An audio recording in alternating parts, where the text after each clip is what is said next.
Somaliland dildilaaca cadaaladda iyo awoodda dawliga ayaa soo ifbaxaya. Korneyl Doolaal oo ka mid ahaa kooxdii SNM ayaa markan waajahaya xabsi 2 sano oo ay ku xukuntay maxkamadda ciidamadu. Burco banaanbaxyo ay dhigayaan dad ka soo horjeeda xukunka korneylka ayaa boolisku gacan ka hadal kaga jawaabaya. Korneylka la xukumay ayaa lagu soo eedeeyay inuu xidhiidho hoose la sameeyay Soomaaliya. ila looga qaateen ayaa ii sheegay in Korneyl Doolaal xeer ilaalintu ay ku soo oogtay dembi ah inuu shakhsiyaad dawladda federaalka ee Soomaaliya u shaqeeya oo xidhiidh telefoonka la sameeyay, waxaana kiiskiisa lagu sidkay in korneylku kaliya uu xubnahaasi kala hadlay arrimo la xidhiidha qoyskiisa. cod qarsoodi oo laga duubay maxkamadda militariga ee Somaliland markii ay ridaysay xukunka Korneyl Doolaal waxa lagu sheegay in qodobka 214 xeerka ciqaabta guud korneylka lagu qaaday, kaas oo dhigaya inuu xidhiidh la sameeyay xamar oo cadowga Somaliland, sidaasna uu ku mutaystay xabsi ciidan oo 2 sano ah. maxkamaddu waxay laashay eedayn kale oo ahayd in Doolaal uu ku kacay faldambiyada kicin ciidan iyo khiyaano qaran, waxaana xeer ilaalinta lagu canaantay inay la iman weyday caddayn rasmi ah oo ku saabsan canjalada uu ku duuban yahay cod lagu sheegay inuu yahay ka korneylka. ehelada Korneyl Doolaal oo warbaahinta la hadlay waxay beeniyeen eedaynta loo haysto sarkaalkan, waxaanay sheegeen in madaxweyne Biixi uu si khaas ah u dhibsaday waraysigu korneylku dhowaan bixiyay, kaasoo uu kaga hadlayay taariikhda SNM. xubnaha u hadlayay qoyska ayaa tilmaamay in madaxweynuhu si gaar ah u dhibsaday waraysigaasi maadaama uu iska dhex waayay badweyntii taariikhda SNM ee uu Doolaal ka sheekeeyay mahadhooyinkoodii. in ka badan rubuc qarni kadib waa amakaa kale in kuwii isbidayay inay soo laabashada Somaliland furayaasha u ahaayeen loo haysto tuhunno la xidhiidha Soomaaliya.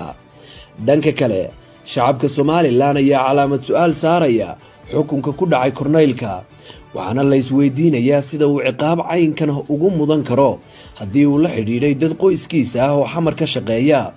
bulshadu waxay carabka ku haysaa inay jirto utun siyaasadeed oo u dhaxaysa madaxweynaha iyo korneylka, nidaamkuna uu eedayntan ka dhiganayo shaadh uu ku xalaashado xadhigga Doolaal.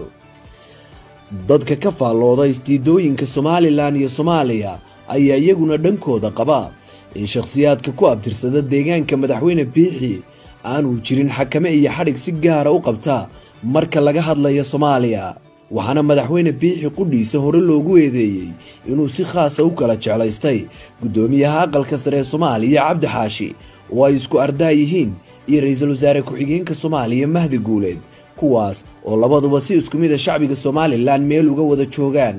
30 sano kadib markii Somaliland si iskeeda dib uga laabatay midowgii 60kii, shacabka ayaa isweydiinaya hogaaminta jahala'aanta ah ee ay wehelka u noqdeen. 6 bilood gudahood Korneyl Doolaal waxa uu noqonayaa shakhsigii 8aad ee loo xidho arrimo la xidhiidha Soomaaliya, kaasoo aan ku deegaan ahayn madaxweyne Biixi.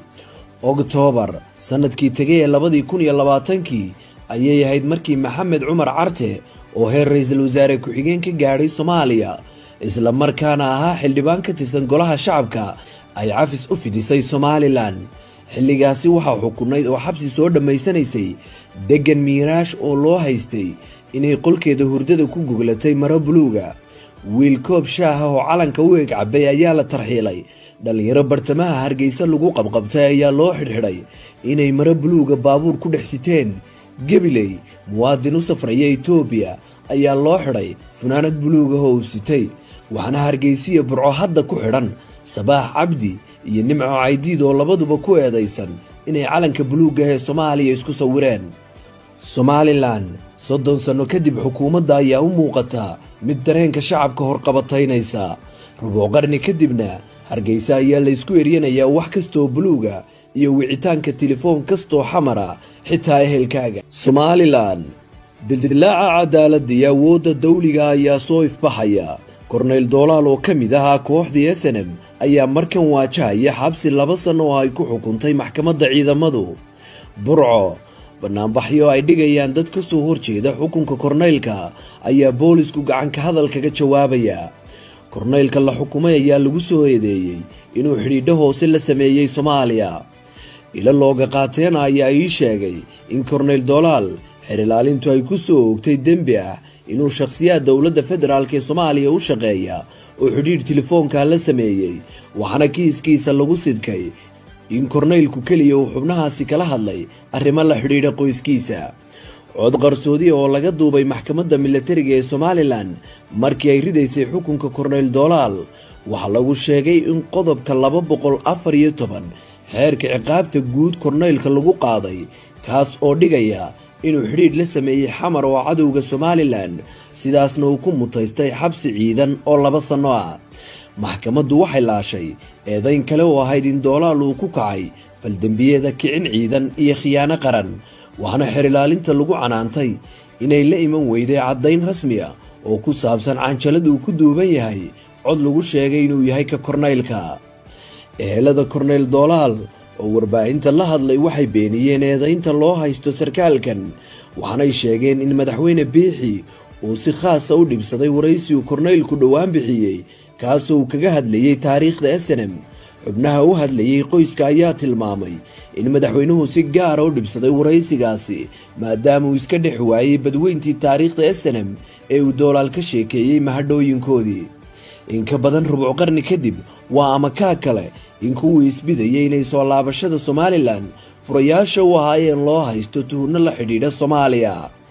dhanka kale, shacabka Somaliland ayaa calaamad su'aal saaraya xukunka ku dhacay korneylka, waxaana la isweydiinayaa sida uu ciqaab caynkan ugu mudan karo haddii uu la xidhiidhay dad qoyskiisa ah oo xamar ka shaqeeya.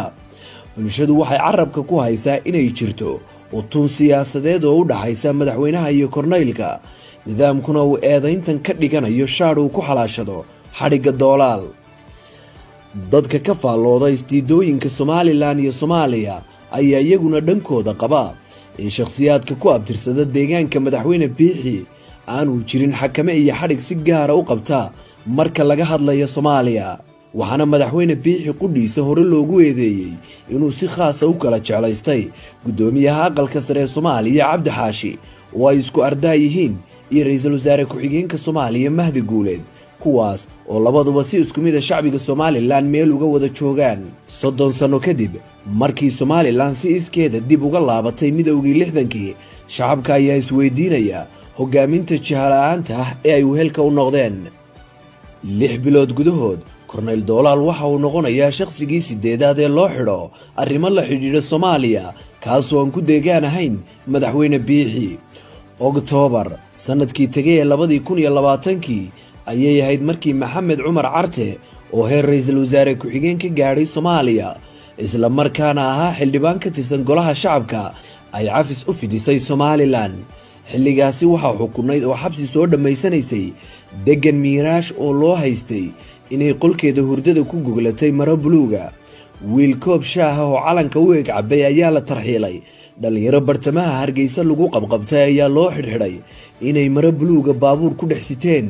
Gabiley, muwaadin u safraya Itoobiya, ayaa loo xidhay funaanad buluuga oo uu sitay, waxaana Hargeysa Burco hadda ku xidhan Sabaax Cabdi iyo Nimco Caydiid oo labaduba ku eedaysan inay calanka buluuga ee Soomaaliya isku sawireen.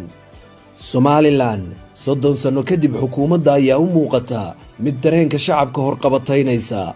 rubuc qarni kadibna Hargeysa ayaa la isku eryanaya wax kastoo buluuga iyo wicitaanka telefoon kastoo xamara xitaa